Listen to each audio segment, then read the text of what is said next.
You're listening to Romancing in Paris on Paris Underground Radio. Hello, and welcome to the Romancing in Paris podcast. I'm your host, Lily Heise. In this podcast, we'll be traveling around the city as I pick out my top romantic spots per arrondissement. You don't have to visit these places only as a couple. Exploring them can be the expression of your own love of Paris. Are you ready to get romancing in Paris?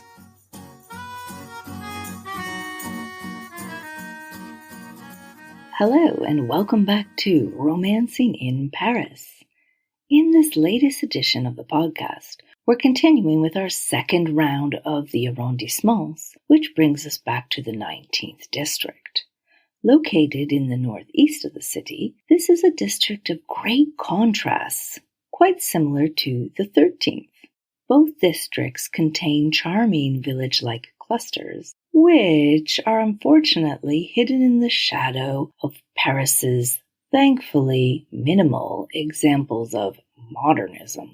The western half of the 19th has a large amount of high-rises built in the 1960s and 70s.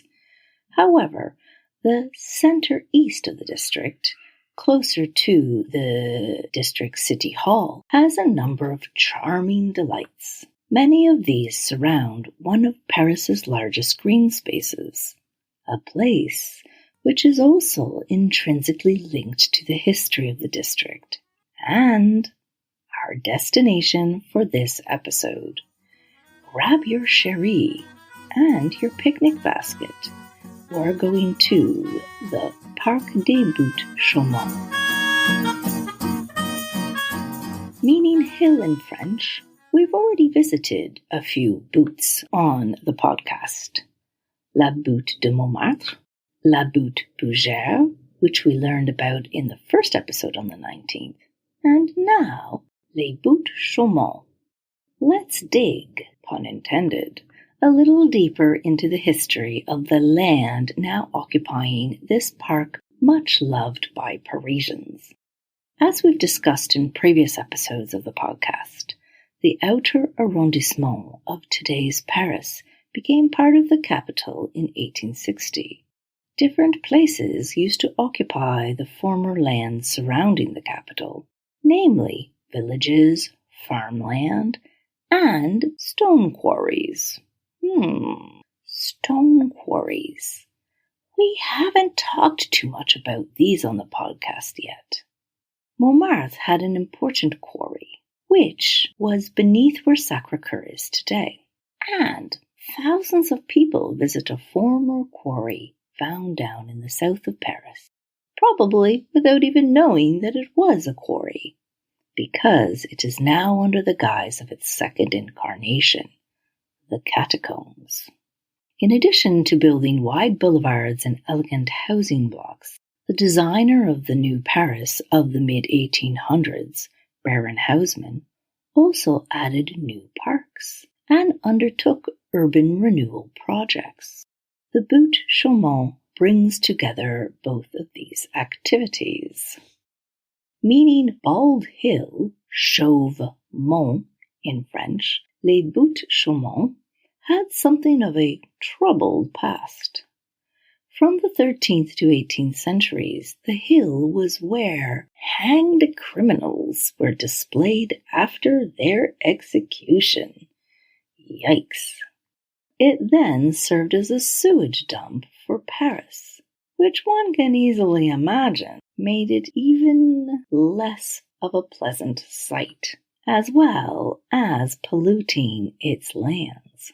In addition to this, it was hard to build on, and thus couldn't be filled with those massive Haussmannian buildings, because beneath it was a gypsum and limestone quarry, which became depleted to feed the insatiable appetite of Haussmann's urbanism. The task of transforming this unsavory site into a beautiful park was undertaken by Public Works Director and Landscape Architect Jean-Charles Adolphe Alphonse. The person responsible for creating the 26 parks and squares added to the city under Haussmann, like the Square des Batignolles, the topic of episode 17 of the podcast, as well as the two large woods, the Bois de Boulogne and the Bois de Vincennes, which hug the west and the east of the city.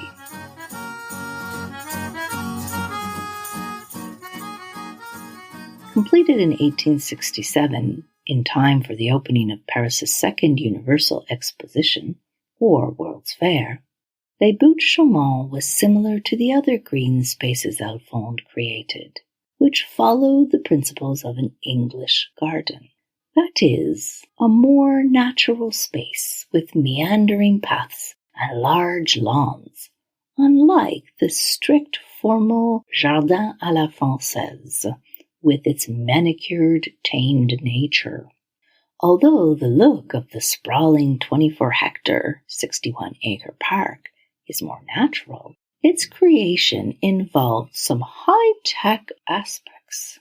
Explosives were used to blow up the remains of the stone quarry in order to create the soaring promontory in the center of this crescent-shaped park.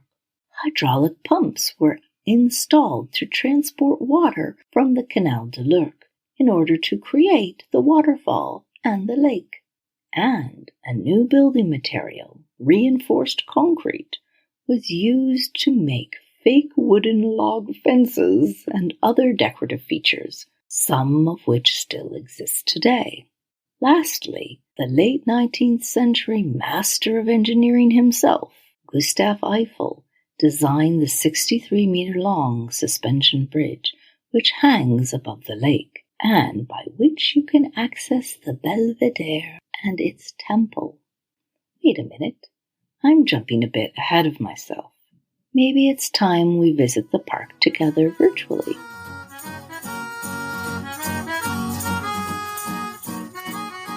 You can reach the park via a few different metros, the closest of which are two stations, Metro Buttes Chaumont and Buttes, which are found along the rather inconvenient 3 bis line, but which give direct access to the park. That said, I sometimes simply walk up from Lumière Metro on line 5, or it isn't too far from Jaurès on lines 2 and 5, from where you would likely catch the 3 bis line if you were to take it. If the weather is nice, before coming to the park, you might like to pick up some picnic supplies and bring along a blanket, as this is a great picnicking park.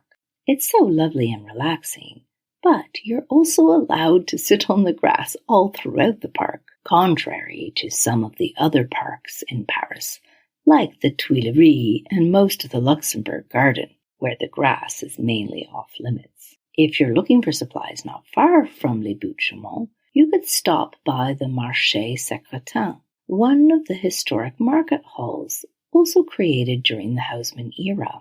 It was restored a few years ago, and now has a sort of supermarket, although it's organic, where you can pick up supplies. There are also a few restaurants in the market, some of which do takeout, which is another option. There are a number of entrance gates around the park, so you can get in through any of these without a big preference. The main thing I recommend you do is simply flâner, or aimlessly stroll through the park. Its meandering paths are perfect for this. If you're enjoying this episode of Romancing in Paris, you may also be interested in our sister podcast, Paris: A State of Mind, a wonderful show about the ins and outs of renting or buying property in Paris. Romancing in Paris will be right back after a word from our sponsors. And now, back to Romancing in Paris. Your wanderings will certainly take you past some of the park's exotic trees, like some Chinese ginkgos, Lebanese cedars, and an American giant sequoia. You'll stumble upon the lake, where you can seek out the cascading waterfall, and at some point you'll hopefully make it up to the Belvedere. Access via the suspension bridge I mentioned earlier as well as along a different pathway. At the top of this is the Temple to Cybele, modeled after the temple in Tivoli near Rome. The oh-so-very romantic columned temple offers sweeping views over the north of Paris and over towards one of those other buttes I referred to at the beginning, La Butte de Montmartre, crowned by Sacré-Cœur. This is the perfect place to steal a kiss or take a nice couple's selfie. What makes Les Buttes Chaumont the perfect place for a romantic outing isn't merely the fact that it's a beautiful park. It also has a few great cafes, ideal if you haven't brought your own picnic. There's the historic Pavillon du Lac, overlooking the lake, which is great for a classy coffee break. Then there's the original Rosa Bonheur Ganguette-style bar, which is a good option if you're looking for a more festive ambiance or to mingle with Parisians. But the most romantic, in my opinion, is the newish Pavillon Puebla, run by the same team as the popular Perchoir rooftop bars. Here you have a lovely, relaxed, yet trendy vibe, and the venue, hidden beneath the trees, has some nice alcove seating, perfect for couples, and the perfect way to end your romantic visit to Les Buttes Chaumont. If you're looking for more to do in the area, you might like to visit, either before or after your time in the park, the more secret Butte Bougère, a hidden village akin to Montmartre, but far away from the crowds, which is nestled near the park. Go back to the first episode on the 19th, number 19, to learn all about it. Thank you for listening to this latest episode of Romancing in Paris. If you're looking for more cool romantic things to do in Paris, see my website, jetammeneither.com. If you're looking for more great podcasts on Paris, see the others available through the Paris Underground Radio Network. Until next time, happy romancing in Paris.